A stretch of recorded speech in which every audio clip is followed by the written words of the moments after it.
जय Jagannath anniversary party second part को आपण मानक स्वागत। आसु एवं भाउज परस्पर को पाई केते जे खुशी चलंदो तांको मोहरो ही सुनि नबा। एनिवर्सरी रा हमर काली के आज हम सेलिब्रेट कर दो काली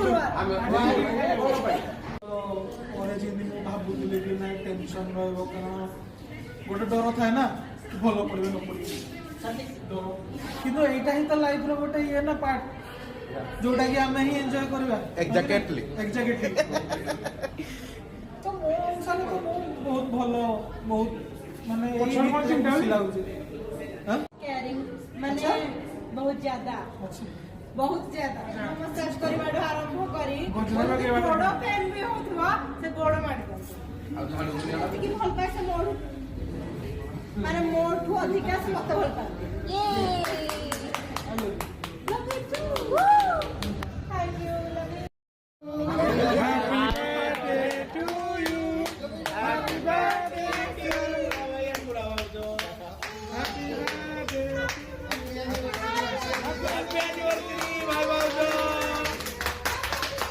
भगवान पाखे एतिकी ही प्रार्थना भाई भाउज सब एमती हस खुशी एकाठी रही था। भी तो केक कटिंग सरीगला केक टी खिया गोटे स्वीट मेमोरी क्रिएट कर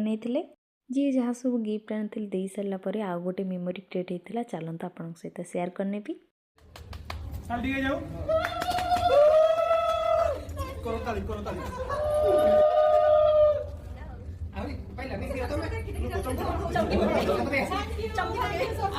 कम सरीगला एबे पेट पूजा कम आरंभ टी पेट एवं हाथ तीनटे जाक जमा रेस्ट देखिक तो जानी पारुथिबे को भलिया हमर खियाखी चली इतनी शानदार इवनिंग एवं शानदार खाइबा पई दिल से थैंक यू भाई एवं भाउजों को लास्ट गुड बाय हक करके आज मिनी ब्लॉग टाको आम ये रखिलु रही बाय बाय।